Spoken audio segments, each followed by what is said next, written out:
നമസ്കാരം, എൻ്റെ പേര് ഡയസ് എന്നാണ്. ഞങ്ങളുടെ ഈ സ്ഥാപനം നിൽക്കുന്നത് തൃശ്ശൂർ കുന്നംകുളം റൂട്ടിൽ, അതായത് തൃശ്ശൂരിൽ നിന്ന് 18 കിലോമീറ്റർ, അതായത് തൃശ്ശൂരിൽ നിന്ന് വരുമ്പോൾ കേച്ചേരി കഴിഞ്ഞ് 2 കിലോമീറ്ററിൽ റൈറ്റ് സൈഡിൽ on the way to Kunnamkulam right സൈഡിൽ നയാര പെട്രോൾ പമ്പ് ഉണ്ട്. അതിന് ജസ്റ്റ് ഓപ്പോസിറ്റാണ് ഞങ്ങളുടെ സ്ഥലം. വളരെ അകലെന്ന് തന്നെ ഞങ്ങളുടെ ഈ റൂട്ട് കാണാൻ പറ്റും, ഞങ്ങളുടെ ഈ സ്ഥാപനം കാണാൻ പറ്റും. രണ്ട് സൈഡിൽ നിന്ന് വരുമ്പോഴും ഒരു 200 മീറ്റർ അകലെന്ന് തന്നെ ഞങ്ങൾക്ക് എല്ലാവർക്കും ഈ on the way road, Thrissur Calicut റോഡാണത്. തൃശ്ശൂർ കുന്നംകുളം റോഡ്, തൃശ്ശൂർ ഗുരുവായൂർ റോഡ് എല്ലാം ഇതിനുപയോഗിക്കുന്ന റോഡാണ്. ആകെ ഈ റൂട്ടിൽ ഒരേ ഒരു നയാര പെട്രോൾ പമ്പുള്ളൂ. ആ നയാര പെട്രോൾ പമ്പിൻ്റെ ഓപ്പോസിറ്റാണ്, ഈ ജസ്റ്റ് ഓപ്പോസിറ്റാണ് ഈ സ്ഥാപനം നിലനിൽക്കുന്നത്. ചേട്ടാ, നമ്മുടെ ഈ ഒരു ഫാം തുടങ്ങിയിട്ട് ഇപ്പോൾ എത്ര നാളായിട്ടുണ്ടാവും? ഞങ്ങൾ ഇത് തുടങ്ങിയത് ജനുവരി 1-ാം തീയതിയാണ് തുടങ്ങിയത്. 2024 ജനുവരി 1-ാം തീയതി. ജനുവരി 1-ാം തീയതി അല്ലേ? ഓക്കെ. ന്യൂ ഇയറിനോട് അനുബന്ധിച്ച്. അതെ, ന്യൂ ഇയർ ഞങ്ങളുടെ ഒരു ആഗ്രഹമായിരുന്നു 2024 ജനുവരി 1-ാം തീയതി തന്നെ തുടങ്ങണം എന്നുള്ളത്. ഞങ്ങളത് പ്രിപ്പയർ ചെയ്തു. കഴിഞ്ഞ ഒക്ടോബർ തൊട്ട് ഞങ്ങൾ റിപ്പോർട്ടിങ്ങും കാര്യങ്ങളെല്ലാം ഞങ്ങൾ തുടങ്ങിയിട്ടുണ്ടായിരുന്നു. ഡിസംബർ ആകുമ്പോഴേക്കും ഞങ്ങൾ എല്ലാം ഫിനിഷ് ചെയ്തു. ജനുവരി 1-ാം തീയതി തുടങ്ങണമെന്ന് ഞങ്ങൾ വലിയൊരു ആഗ്രഹമായിരുന്നു. അതിനനുസരിച്ച് ജനുവരി 1-ാം തീയതി ഞങ്ങൾ ഓപ്പൺ ചെയ്തു. ഓക്കെ. എന്താണ് ചേട്ടാ ഈ ബോഗൻവില്ല എന്നാൽ നമുക്ക് ഹോൾസെയിൽ ഒരു ഫാം സെലക്ട് ചെയ്യാനുള്ള കാരണം എന്തായിരുന്നു?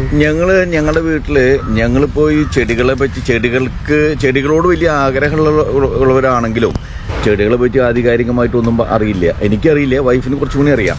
അപ്പം ഞങ്ങൾ ഈ യാത്ര ചെയ്ത് വരുമ്പോൾ നമ്മുടെ വീട്ടിലുള്ള 100-200 വെറൈറ്റി ചെടികളെല്ലാം നശിച്ചു പോകണം. അതായത് വെള്ളം കിട്ടാതെയോ കൂടുതൽ വെള്ളം കിട്ടിയിട്ടോ ബോഗൻവില്ല അല്ല മറ്റുള്ള ചെടികൾ അങ്ങനെ കേടായി വരുമ്പോൾ ഞങ്ങൾ യാത്ര ചെയ്ത് വരുമ്പോൾ ഞങ്ങൾക്ക് അത് വലിയ വിഷമമാണ്. അപ്പോൾ അങ്ങനെ വന്ന് ഞങ്ങൾ എത്തിപ്പെട്ടത് ഈ ബോഗൻവില്ലയിലാണ്. അപ്പോൾ അതിന് അധികം മെയിൻ്റനൻസ് വേണ്ട എന്നുള്ളൊരു തോന്നലും നമുക്ക് അങ്ങനെ ഒരു അറിവ് കിട്ടി. അങ്ങനെയാണ് ഞങ്ങൾ അതിലേക്ക് ഒരു 3 വർഷമായിട്ട് കടന്നു ചെന്നത്.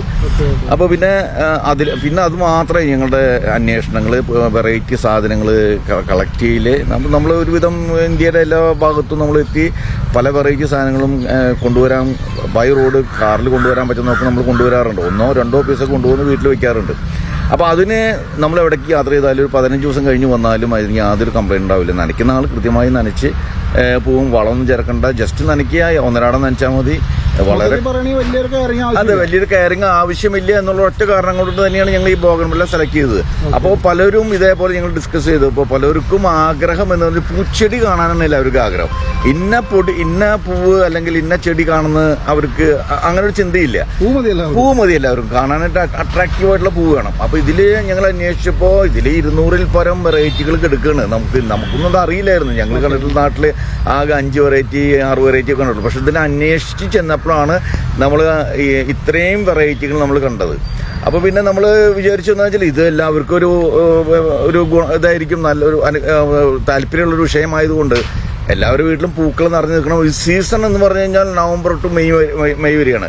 ഇത് പൂത്തൊലഞ്ഞ് ഫുള്ളായിട്ട് ഇങ്ങനെ നിൽക്കുമ്പോൾ കാണുന്നവർക്ക് ഭയങ്കര സന്തോഷവും ഭയങ്കര ഒരു ആഗ്രഹമാണ്. അങ്ങനെയാണ് ഞങ്ങൾ ഇതിലേക്ക് പ്രവേശിച്ചത്. പിന്നെ ഇതിൻ്റെ പ്രത്യേകത എന്താണെന്ന് വെച്ചാൽ മെയ് മാസം വരെയാണ് സീസൺ. ജൂൺ ജൂലൈ ഓഗസ്റ്റ് അൺസീസണാണ്. കാരണം ഹെവി റെയിൻ സമയത്ത് പൂക്കൾ കുറയും. അപ്പോൾ അങ്ങനെ വരുമ്പോൾ നമുക്ക് നമ്മുടേതായ കാര്യങ്ങളിലേക്ക് നമുക്കൊരു വെക്കേഷൻ വേണമല്ലോ. ഏതൊരു സംഭവത്തിലും ഒരു വെക്കേഷൻ വേണമല്ലോ. അപ്പോൾ ആ ഒരു വെക്കേഷൻ നമുക്ക് ഈ 3 മാസം കിട്ടും എന്നുള്ള ആ ഒരു ഇതിലാണ് നമ്മൾ ഇത് സെലക്ട് ചെയ്യാൻ കാരണം.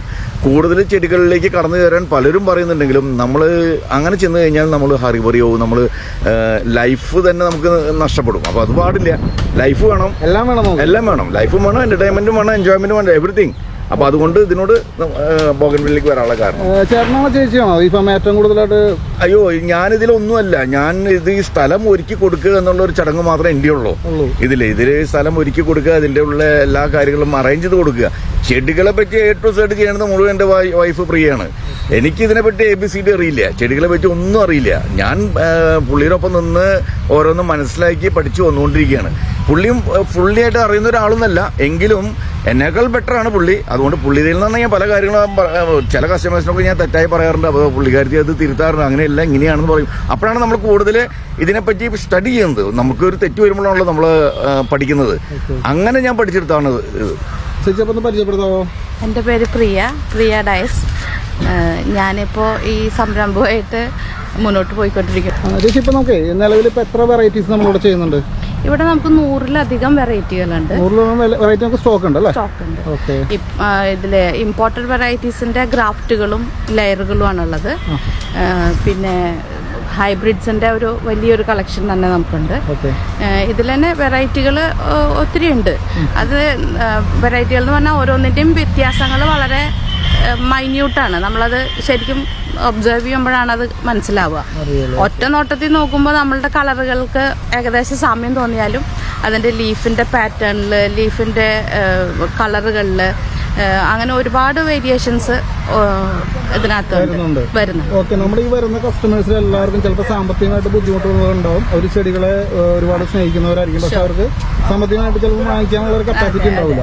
അപ്പൊ അങ്ങനെ വരുമ്പോൾ നമ്മുടെ ഇവിടെ സ്റ്റാർട്ടിങ് വരുന്നത് എന്ത് പ്രൈസിലാണ് വരുന്നത്? നമ്മൾ സ്റ്റാർട്ട് ചെയ്യുന്നത് 100 rupeesലാണ്. 100 rupees നമുക്ക് സ്റ്റാർട്ടിങ് വരുന്നത്. അത് 100 rupeesൽ തൊട്ടിട്ട് നമ്മൾ സാധനങ്ങളുടെ പിന്നെ വെറൈറ്റികൾ കൂടുന്തോറും അതിന്റെ പ്രൈസ് വ്യത്യാസം വരും. പ്രൈസ് നമ്മൾ ചെടിയുടെ സൈസ്, അതായത് ചട്ടിയുടെ സൈസിനാണ് നമ്മൾ പ്രൈസ് ഫിക്സ് ചെയ്തിരിക്കുന്നത്. അല്ലാണ്ട് ഓരോ വെറൈറ്റിക്ക് സെപ്പറേറ്റ് ഇല്ല. ഓരോ വെറൈറ്റിക്ക് സെപ്പറേറ്റ് വെച്ചിട്ടില്ല.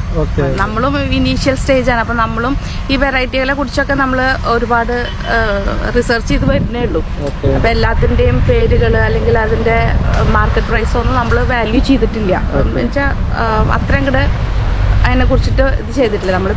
ഇപ്പം നമ്മൾ ചെയ്തുകൊണ്ടിരിക്കുന്നത് ഇനീഷ്യൽ സ്റ്റേജ് എന്നുള്ള നിലയിൽ ചട്ടികളുടെ സൈസിനനുസരിച്ചിട്ടാണ് വില എടുക്കുന്നത്. വെറൈറ്റീസ് ഒക്കെ ഒന്ന് കണ്ടാലോ നമുക്കൊന്ന്. ഇത് ചില്ലി റെഡ് എന്ന് പറഞ്ഞ വെറൈറ്റിയുടെ മദർ പ്ലാന്റ്സ് ആണ്. ചില്ലി റെഡ് അല്ലേ? Chilli red. ഇതിപ്പോ ഏറ്റവും പുതിയ വെറൈറ്റി ആണോ ചോദിച്ചാൽ? ഇപ്പൊ കഴിഞ്ഞ വർഷമൊക്കെ ഉണ്ടായിരുന്നല്ലേ ഇത്? കഴിഞ്ഞ വർഷം ഉണ്ടായിരുന്നു, എന്നാലും കുറച്ച് ട്രെൻഡി ആയിട്ടുള്ളത് തന്നെയാണ്. ഇതൊക്കെ മദർ പ്ലാന്റ്, വലിയ പ്ലാന്റുകളാണ്. ഈ കാണുന്നതെല്ലാം അതിന്റെ മദർ പ്ലാന്റ്സ് ആണ്. അതെ, ഈ ഒരു വരി ഫുള്ള് ഇതിന്റെ മദർ പ്ലാന്റ്സ് ആണ്.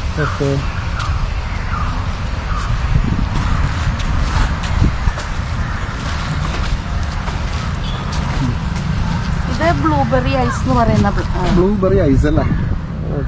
ഇത് ഇതാണല്ലേ നമ്മുടെ വെരിഗേറ്റഡ് ആണല്ലേ? അതെ, ലീഫ് വെരിഗേഷൻ ആണ്. ഇത് പൂനെ വൈറ്റ് എന്ന് പറയുന്ന പ്ലാന്റ് ആണ്. പൂനെ വൈറ്റ് എന്തിന്റെ പ്രത്യേകത? സാധാരണ വൈറ്റിനെ അപേക്ഷിച്ച് ഫ്ലവർ വലുതാണല്ലേ? ഫ്ലവർ വലുതാണ്. മോസ്റ്റ്ലി എല്ലായ്പ്പോഴും ബ്ലൂം ചെയ്യുന്നതാണ്. എപ്പോഴും പൂ ഉണ്ടാവും അല്ലേ? ഇതിന്റെ മുള്ളുകൾക്ക് കനം കുറവാണ്. ഇല്ല എന്ന് പറയാൻ പറ്റില്ല, പക്ഷെ ഭയങ്കര ഹേർട്ടിംഗ് ആയിട്ടുള്ള മുള്ളുകളല്ല അതിന്റെ. കുറച്ച് സൈസും ചെറുതാ, പിന്നെ അത്ര ഹേർട്ട് ചെയ്യില്ല. ഇത് ഫ്ലെയിം റെഡ്. ഫ്ലെയിം റെഡ് അല്ലേ? ഇതൊരു ടൈപ്പ് ഉള്ളോ? അല്ല, റെഡില് 2-3 വേരിയേഷൻ ഉണ്ട്. ഇത് ഫ്ലെയിം റെഡ്, ഇത് റൂബി റെഡ്. റൂബി റെഡ് നമ്മൾ വ്യത്യാസം കളറിന്റെ മാത്രം സിമിലറാ. ഇത് ഫൈറോപ്പാൽ എന്ന് പറയുന്നത്. ഫൈറോപ്പാൽ ഇത് പഴയ വെറൈറ്റി അല്ലേ? ഇത് കുറച്ച് നാളായിട്ട് ട്രെൻഡിങ് ആണ്. ഇത് വേറൊരു വെറൈറ്റിയാണ്. പേരറിയില്ല അല്ലേ? പേര് കുട്ടി അറിയില്ല. പിന്നെ ഓരോ ആളുകളും ഓരോ പേരും പറയുന്നുണ്ട്. അപ്പൊ ഞാൻ അതിനെ ഒരു പ്ലാന്റിന് തന്നെ പല പേര് പറയുന്നുണ്ട്. അതെ, ഇതൊരു വേറെ വെറൈറ്റിയാണ്. പേരറിയില്ല. അപ്പൊ നമ്മൾ ഈ സബ്സ്ക്രൈബേഴ്സ് കാണുന്നവരും അറിയുന്നവരൊക്കെ ഉണ്ടെങ്കിൽ കമന്റ് ചെയ്യാം കേട്ടോ.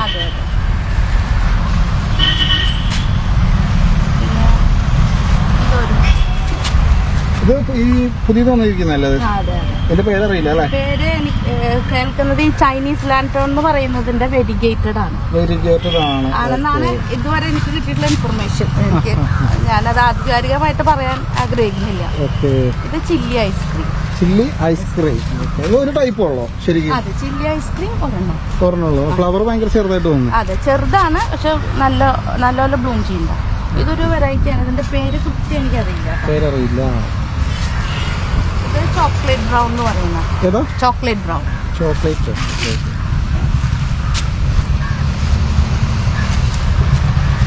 ഈ ഇരിക്കുന്നതെല്ലാം നമ്മള് ഹൈബ്രിഡും നോർമൽ വെറൈറ്റീസും മിക്സ് ചെയ്ത് വെച്ചിരിക്കുന്നതാണോ? അല്ല, ഇത് ഇമ്പോർട്ടഡ് വെറൈറ്റീസിന്റെ ഗ്രാഫ്റ്റുകൾ. ഇത് ക്രിസ്റ്റീന അല്ലേ? റെഡില് അത്യാവശ്യം സ്പോട്ട് വരുന്നത് അല്ലേ? ഇത് തായ് ഡിലൈറ്റ് എന്നാണ് എനിക്ക് അറിഞ്ഞത്. പിന്നെ വേറെയും പേര് പറയുന്നത് ഞാൻ ശ്രദ്ധിച്ചായിരുന്നു. ഇതിന്റെ ഒരു മെയിൻ പ്രത്യേകത ലീഫാണല്ലേ? ലീഫ് ഒരു ആഷ് കളറാണ്, ഫ്ലവറിന് ഒരു ലേശം പീച്ച് കളർ. ഇതെല്ലാം അതും സെയിം തന്നെ അല്ലേ? ഇത് തിമ്മയുടെ ഒരു വെറൈറ്റിയാണ്. ഇത് വേറെ കൂടുതൽ എനിക്ക് തോന്നുന്നു വെരിഗേറ്റഡ് ലീഫാണല്ലേ? വെരിഗേഷൻ ലീഫിന് വരുന്നുണ്ട് ഇതില്. ഇത് വരുന്നത് പേരറിയില്ല അല്ലേ? അയ്യോ, ഞാൻ മറന്നു. വൈറ്റ് നമ്മൾ പറഞ്ഞില്ലേ? അല്ലെങ്കിൽ ഈ 200 വെറൈറ്റി എന്നൊക്കെ പറയുമ്പോൾ നമ്മള് ബുദ്ധിമുട്ടാണ് അല്ലേ? അല്ല, ആ ബ്ലൂബെറി ഐസ് പറഞ്ഞില്ലേ? അല്ല, പേര് ഞാൻ പറഞ്ഞു. കീഴടങ്ങി. ഇത് ചൈനീസ് ലാൻറ്റേൺ എന്ന് പറയുന്നുണ്ട്, റെഡ് ട്വിസ്റ്റർ എന്ന് പറയുന്നുണ്ട്, പിന്നെ താങ്ലോങ് എന്നും പറയുന്നുണ്ട്. പക്ഷെ ഏതാണ് അതിന്റെ കറക്റ്റ് ഐഡിയ എന്ന് വെച്ചാൽ എനിക്ക് കൃത്യം പറയാൻ അറിയില്ല. ഇതൊരു സ്പൈഡർ എന്ന് പറഞ്ഞ സ്പൈഡറിനും ബട്ടർഫ്ലൈ എന്നും പറയുന്ന ഐഡിയ.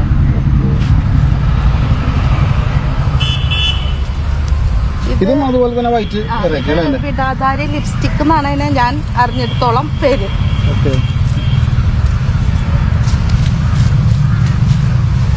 ഇത് വേറൊരു വൈറ്റിന്റെ വെറൈറ്റി ആണ്. വൈറ്റ് ആണ് മറ്റൊരു വെറൈറ്റി അല്ലേ? ഇനി ഇത് ട്രൈ കളർ എന്ന് പറഞ്ഞ വെറൈറ്റി. ട്രൈ കളർ ഇത് പഴയ വെറൈറ്റി അല്ലേ? ആ, കുറച്ചായിട്ടുള്ള ജപ്പാൻ സിൽക്ക് എന്നാണ് ഞാൻ ഐഡി സെർച്ച് ചെയ്തപ്പോൾ എനിക്ക് മനസ്സിലായി. ജപ്പാൻ സിൽക്ക് അല്ലേ? എങ്ങനെ ഈ പ്ലാന്റ് ഒരുപാട് വലുതാവോ? ഇല്ല, ഈ ചെടികൾ ഒത്തിരി വലുതായി പോകുന്നതല്ല, അതേസമയം ഒരുപാട് ചെറുതല്ലേ. നമ്മൾ മെയിൻറ്റെയിൻ ചെയ്യണം. അതായത് അതിന്റെ കൂമ്പുകൾ നുള്ളുക, അതേപോലെ വരുന്ന പ്രൂൺ ചെയ്ത് കൊടുക്കുക അല്ലേ? അല്ല, കുഞ്ഞു കൂമ്പുകൾ നുള്ളുമ്പോഴേ കൂടുതൽ ബ്രാഞ്ച് വരും, ബ്രാഞ്ചും ഫ്ലവറും വരും.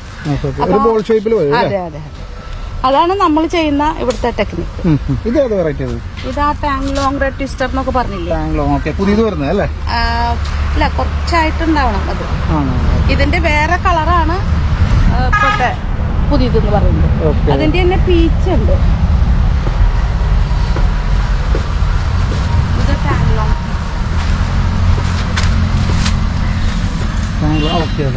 പീച്ച് വെറൈറ്റി അല്ലേ?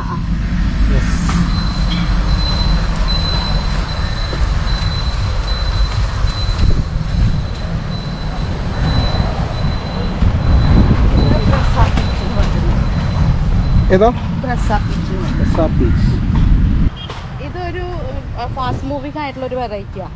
ഇതിന്റെ ഫ്ലവേഴ്സ് ഒറ്റയ്ക്കല്ല, വളരെ ക്ലസ്റ്റർ ചെയ്തിട്ടാണ് അതിന്റെ പൂക്കൾ വരുന്നത്. ഇതൊരു നല്ല ഭംഗിയുള്ള, കോമൺ ആയിട്ട് എല്ലാവരും വന്ന് ചോദിക്കുന്ന. അതെ അതെ, ഇതിന്റെ സ്റ്റോക്കും ഓൾമോസ്റ്റ് തീർന്നു. പേര് എനിക്കറിയില്ല. അറിയുന്നവരൊന്ന് കമന്റ് ചെയ്യാം കേട്ടോ. ഇത് പിങ്ക് പാച്ച് എന്ന് പറഞ്ഞൊരു പിങ്ക് പാച്ച് അല്ലേ? Variegated leaf. അതെ. ഇത് നമ്മളിപ്പോ കണ്ടേ എനിക്ക് ഏകദേശം വൈറ്റ് ആണ് വെറൈറ്റി കൂടുതലെന്നാണല്ലേ? വൈറ്റ് മാത്രല്ല, എല്ലാ കളേഴ്സിലും വരുന്നുണ്ട്. അതിന്റെ വേരിയേഷൻ വളരെ ചെറുതാണ്. അതാണ് ഇവന്റെ. ചില്ലിയിൽ തന്നെ യെല്ലോ ഉണ്ട്, റെഡ് ഉണ്ട്, പിന്നെ ഫ്ലെയിം റെഡില് ഫ്ലെയിം റെഡ് ഉണ്ട്, ഫൈറോപ്പാല് ഫ്ലെയിം റെഡ്, റൂബി റെഡ്. അത് മൂന്നും ഓൾമോസ്റ്റ് സിമിലർ ആയിട്ട് ലീഫിന്റെ പാറ്റേണും ഫ്ലവറിന്റെ പാറ്റേണും വരുന്നതാണ്. പിന്നെ ചില്ലിയിൽ യെല്ലോയും റെഡും ഒരുപോലെ തന്നെ ഫ്ലവറിന്റെയും ലീഫിന്റെയും പാറ്റേൺ വരുന്നതാണ്. അതുപോലെ ഈ ചൈനീസ് ലാൻഡ് എന്ന് പറയുന്നതിൽ ഇനി ഒരു മഞ്ഞുണ്ട്, അത് ഞാൻ മദർ പ്ലാന്റിന് വേണ്ടി മാറ്റി വെച്ചിരിക്കുന്നതാണ്. അതിൽ തന്നെ 3 കളേഴ്സ് വരുന്നുണ്ട്. പിന്നെ ഒരു വെരിഗേറ്റഡും വരുന്നുണ്ട്. പിന്നെ അങ്ങനെ വേരിയേഷൻസ് എന്താ പറയാ,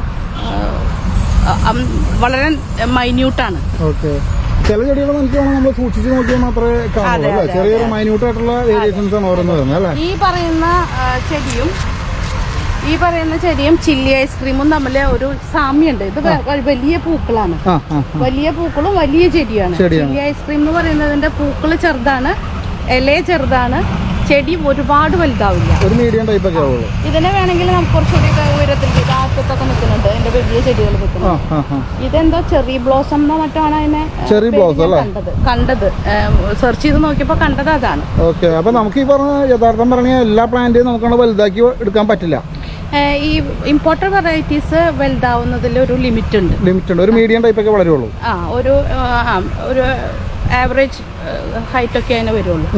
ബാക്കിയുള്ളത് ഹൈബ്രിഡ്സ് ആയാലും നാടൻ വെറൈറ്റി ആയാലും നമുക്ക് ഉയരത്തിലേക്ക് പോവോ, അതിനെ മെയിൻറ്റെയിൻ ചെയ്തനുസരിച്ചിട്ട് അതിന്റെ ഹൈറ്റും ഇതൊക്കെ നമുക്ക് അഡ്ജസ്റ്റ് ചെയ്യാം. അങ്ങനെ ചെയ്യാം.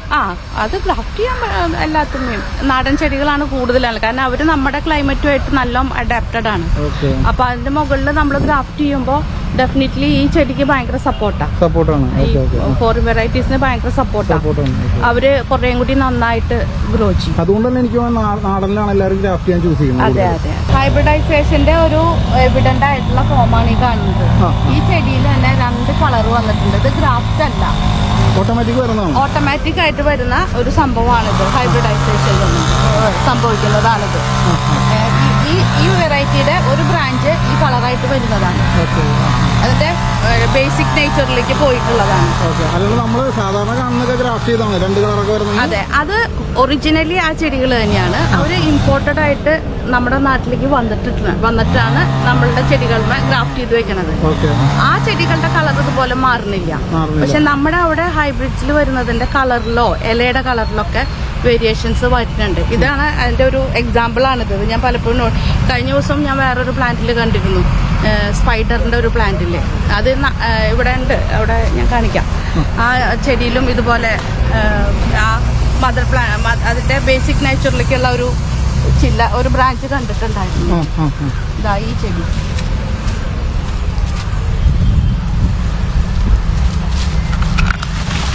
ഈ ചെടി ഫ്ലെയിം റെഡ് അല്ലേ? അല്ല, ഇത് സ്പൈഡർ ബട്ടർഫ്ലൈ എന്നൊക്കെ പറയുന്നു. അതിന്റെ ഒരു ബ്രാഞ്ച് ഇതുപോലെ വേറൊരു കളറിൽ വന്നിട്ടുണ്ടായിരുന്നു. ഇത് ഹൈബ്രിഡൈസേഷന്റെ എക്സാമ്പിൾസ് എന്ന് പറയാം നമുക്ക്. അങ്ങനെയാണ് ഇത് സംഭവിക്കുന്നത്. ഇതിനൊക്കെ നമ്മളെ മെയിൻ ആയിട്ട് കൊടുക്കുന്നത്, അതായത് ഒരു കോമൺ ആയിട്ട് കൊടുക്കുന്ന ഫെർട്ടിലൈസർ നമ്മൾ എന്താ ചെയ്യേണ്ടത്? ഈ ബോഗൻവില്ലകൾക്ക് ചൂടാണ് കൂടുതൽ ഇഷ്ടം, സൺലൈറ്റും അതുപോലെ തന്നെ നമ്മൾ കൊടുക്കുന്ന വളങ്ങളും ചൂടുള്ളതായിരിക്കണം. അതിന് മെയിൻലി നമ്മൾ ഉപയോഗിക്കുന്നതും റെക്കമെൻഡ് ചെയ്യുന്നതും കോഴിക്കാഷ്ടം, ആട്ടിൻ കാഷ്ടം, മുയൽ കാഷ്ടം, പിന്നെ അതിന്റെ കൂടെ കുറച്ച് എല്ലുപൊടിയും കുറച്ച് വേപ്പ് പിണ്ണാക്കും. അതാണ്. എല്ലുപൊടിയുടെ ഒക്കെ അളവ് വളരെ കുറവാണ് കേട്ടോ. അത് ചേർത്തിട്ടുള്ള മിക്സ് ആണ് നമ്മൾ ഇതിന്റെ പോട്ടി മിക്സിൽ ചേർത്തിരിക്കുന്നത്. ഇത് നമ്മൾ നോർമൽ വെറൈറ്റിക്കും ഹൈബ്രിഡ്സിനും സെയിം തന്നെയാണ് കൊടുക്കുന്നത്? അതെ, നമ്മളിവിടെ കൊടുക്കുന്നത് സെയിമാണ്. പിന്നീട് ഒരു 3 വീക്സ് 4 വീക്സിന്റെ ഉള്ളിലായിട്ട് നമ്മൾ ഇത് റിപ്പീറ്റ് ചെയ്തിട്ട് കൊടുക്കുന്നുണ്ട്. അതുപോലെ തന്നെ ഒരു 2 മാസം അല്ലെങ്കിൽ 3 മാസം ആ ഒരു ഗ്യാപ്പിൽ നമ്മൾ ഒരു പിഞ്ച് ഫാക്ടംബോസ് 2020 കൊടുക്കും. നമ്മൾ വേപ്പിമിണ്ണാക്ക് ഉപയോഗിക്കുന്ന മെയിനായിട്ട് കീടനാശിനികൾ. അതെ അതെ അതെ, അതാണ് അതിന്റെ അതെ മെയിൻ യൂസേജ്. അതാണ് എല്ലുപൊടി ഇതും ഫെർട്ടിലൈസ് ചെയ്യാനാണ്, അതായത് മണ്ണിനെ എൻറിച്ച് ചെയ്യാനുള്ളതാണ്. ഫാക്ടംബോസ് ആക്ച്വലി കളർ എൻഹാൻസ്മെന്റ് ആണ് അതിന്റെ മെയിൻ ആയിട്ടുള്ള പോയിന്റ് ഓഫ് വ്യൂ. പിന്നെ അതിന് ഗ്രോത്തിനെയും ഇമ്പാക്ട് ചെയ്യുന്നുണ്ടായിരിക്കണം. അതുകൊണ്ടാണല്ലോ അത് ഇത്രയും നന്നായിട്ട് വരുന്നത്. തീർച്ചയായിട്ടും. അല്ലാണ്ട് നമ്മൾ NPK അങ്ങനത്തെ രാസവളങ്ങൾ നമ്മൾ ഉപയോഗിച്ചിട്ടില്ല. പലരും അത് പറയുന്നുണ്ട്, പക്ഷെ എനിക്ക് പേടിയായിട്ടാണ്. അതെന്ന് വെച്ചാൽ ഒരിക്കൽ ഞാൻ വീട്ടിൽ ചെയ്തപ്പോൾ എൻ്റെ ഒരു ചെടി നാശമായി. അതുകൊണ്ട് എനിക്ക് പേടിയായി NPK യൂസ് ചെയ്യാനായിട്ട്. പിന്നെ ഞാൻ ഉപയോഗിച്ചിട്ടില്ല വീട്ടില്. ഇപ്പോഴല്ല, ഇതിനകത്തല്ല, വീട്ടിൽ ചെയ്ത ചെടികളിൽ. പിന്നെ എനിക്കതൊരു ഇതായി. ചിലപ്പോൾ ഞാൻ ഉപയോഗിച്ചതിട്ട് തെറ്റാവാം, അല്ലെങ്കിൽ ഞാനത് ഉപയോഗിച്ച രീതിയിലുള്ള എന്തെങ്കിലും മിസ്റ്റേക്ക് ആയിരിക്കാം. പലരും അത് എന്നെ അഡ്വൈസ് ചെയ്യുന്നുണ്ട്. അതായത് വരുന്ന കസ്റ്റമേഴ്സ് തന്നെ പറയുന്നുണ്ട് NPK ആണ് കുറേ കൂടെ ബെറ്റർ എന്ന്. അത് ഓരോരുത്തരുടെയും സ്കില്ലാണ്, ഗാർഡനിങ് സ്കിൽ എന്ന് പറയില്ലേ. ഓരോ ആളുകളും ഓരോന്നിൽ നല്ല പ്രാവീണ്യമുള്ള ആളുകളാണ്. എന്നേക്കാൾ കൂടുതൽ ഗാർഡനിങ് ചെയ്ത ആളുകളായിരിക്കും. കാരണം ഞാൻ നാട്ടിൽ വന്നിട്ട് 5 വർഷമായുള്ളൂ. അപ്പം എൻ്റെ എക്സ്പീരിയൻസ് നാട്ടിൽ ചെടികളെ നോക്കിയിട്ട് 5 വർഷമേ ഉള്ളൂ. മറ്റുള്ള ആളുകൾ വർഷങ്ങളായി നാട്ടിൽ നിന്ന് അവരുടെ ചെടികളിനെയും തോട്ടത്തിനെയും ഒക്കെ അത്രമാത്രം പരിപാലിക്കുന്ന ആളുകൾക്ക് അവരുടെ സ്കില്ലുണ്ട്. ആ ഒരു സ്കില്ലില് അവർക്ക് ഞാൻ ഉപയോഗിക്കുന്നില്ല. അതെനിക്ക് പേടിയായിട്ടാണ് സത്യത്തിൽ. കാരണം നമ്മളിപ്പോ ഈ ഗാർഡനിൽ വാങ്ങിച്ചിട്ട് പോയി കഴിഞ്ഞാലും ഫ്ലവർ ചെയ്യണില്ല എന്ന് പറഞ്ഞാൽ കോമൺ ആയിട്ട് എല്ലാവരും പറയുന്ന ഒരു കേസാണ്. അതിന് 2 റീസണാണ് ഞാൻ മെയിനായിട്ട് അവരോട് ചോദിക്കുമ്പോൾ മനസ്സിലായത്. പലരും എന്നോട് ഇതേ സംഭവം തന്നെ പറയണേ. അവര് തണലുള്ള ഭാഗങ്ങളിലാണ് ചെടി നടുന്നത് അല്ലെങ്കിൽ വെക്കുന്നത്. പോട്ടിലാണെങ്കിൽ വെക്കുന്നത് അല്ലെങ്കിൽ നട്ടു വെക്കുന്നത് തണലുള്ള ഭാഗത്താണ്. രണ്ടാമത് അവര് ധാരാളം വെള്ളം, 2 നേരം വെള്ളം ഒഴിക്കുക, അല്ലെങ്കിൽ വെള്ളത്തിന്റെ അളവ് കൂടുതലാണ് കൊടുക്കുന്നത്. ഈ 2 റീസണും ഈ കടലാസ് പൂവിനെ സംബന്ധിച്ച് നല്ലതല്ല. അതിന് വെള്ളം കുറവും വെയിൽ ധാരാളമാണ് വേണ്ടത്. നമുക്കിവിടെ ഒരു ഷെയ്ഡും ഇല്ലാത്ത വെയിലാണ് ഇവിടെ കിട്ടുന്നത്. അതാണ് ഇതിന്റെ ബ്ലൂമിങ്ങിന്റെ ഏറ്റവും ഇമ്പോർട്ടന്റ് ആയിട്ടുള്ള കാര്യം. ഈ 2 കാര്യങ്ങളും ചെയ്യുകയാണെങ്കിൽ ഒരു പരിധി വരെ ഇത് ഓവർകം ചെയ്യാമെന്നാണ് എൻ്റെ ഒരു വിശ്വാസം. കാരണം നമ്മളിതൊക്കെ വെക്കുമ്പോൾ വെറും കമ്പുകളായിരുന്നു. ഒക്ടോബറിൽ നമ്മൾ പ്ലാന്റ് ചെയ്യുമ്പോൾ വെറും കമ്പുകൾ മാത്രമാണ് വെച്ചിരുന്നത്. ആ കമ്പുകളിൽ നിന്ന് ഇത്രയും ഗ്രോത്ത് കിട്ടിയത് വെയിലും നമ്മളുടെ ആ പരിചരണ രീതി തന്നെയാണെന്നാണ് എന്റെ വിശ്വാസം. അതുകൊണ്ട് ഒരിക്കലല്ല, ആക്ച്വലി ഇതിന്റെ വെള്ളം നനയ്ക്കുമ്പോൾ ആ മണ്ണ് നനയാനുള്ള വെള്ളം ഒഴിക്കാൻ പാടുള്ളൂ. പലരും അത് ആ ചട്ടി നിറയുന്ന അത്രയും വെള്ളം ഒഴിച്ചു വെക്കും. അപ്പൊ സത്യത്തിൽ സംഭവിക്കേണ്ടത് എന്താ വെച്ചാല് അതിനകത്തുള്ള മാന്യൂർ മുഴുവൻ ഈ വെള്ളത്തിൽ കൂടെ ഒലിച്ച് താഴേക്ക് പോവാണ്.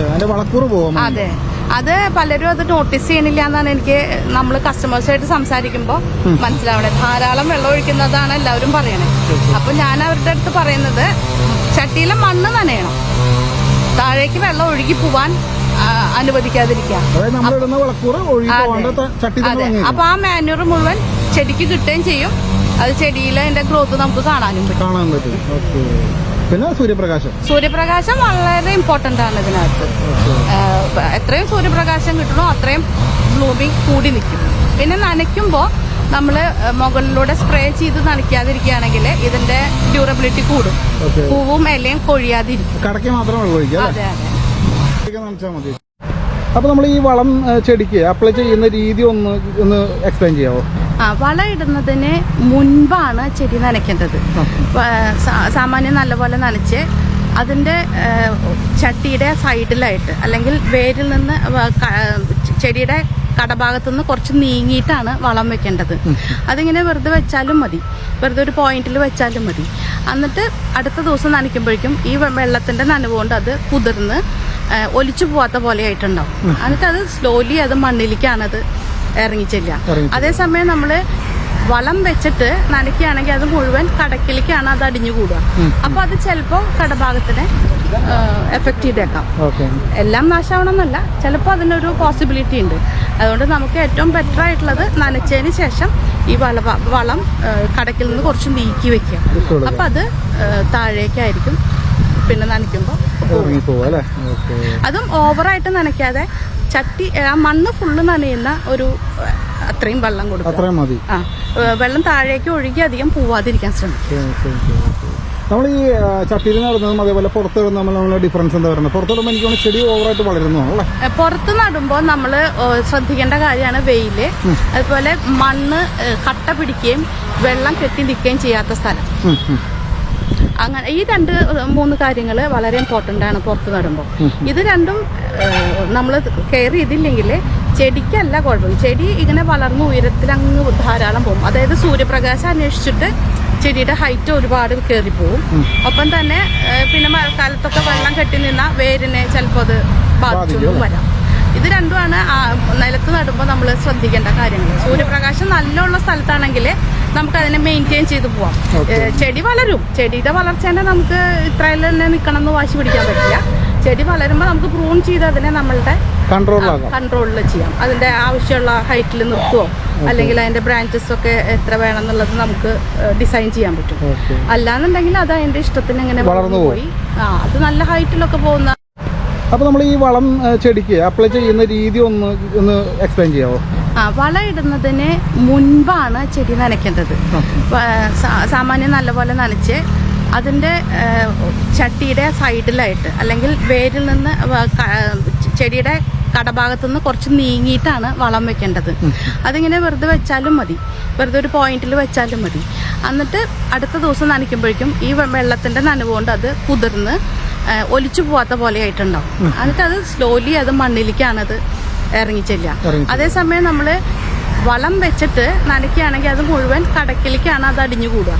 അപ്പൊ അത് ചിലപ്പോൾ കടഭാഗത്തിനെ എഫക്ട് ചെയ്തേക്കാം. എല്ലാം നാശമാവണമെന്നല്ല, ചിലപ്പോൾ അതിനൊരു പോസിബിലിറ്റി ഉണ്ട്.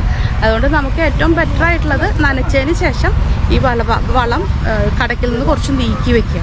അപ്പൊ അത് താഴേക്കായിരിക്കും പിന്നെ നനയ്ക്കുമ്പോൾ. അതും ഓവറായിട്ട് നനയ്ക്കാതെ ചട്ടി ആ മണ്ണ് ഫുള്ള് നനയുന്ന ഒരു അത്രയും വെള്ളം കൊടുക്കും. വെള്ളം താഴേക്ക് ഒഴുകി അധികം പോവാതിരിക്കാൻ ശ്രമിക്കും. നമ്മൾ ഈ ചട്ടിയിൽ നടുന്നതും അതേപോലെ പുറത്തിടുന്ന നമ്മൾ ഡിഫറൻസ് എന്താ പറയുന്നത്? പുറത്തിടുമ്പോൾ എനിക്ക് ചെടി ഓവറായിട്ട് വളരുന്നു അല്ലേ?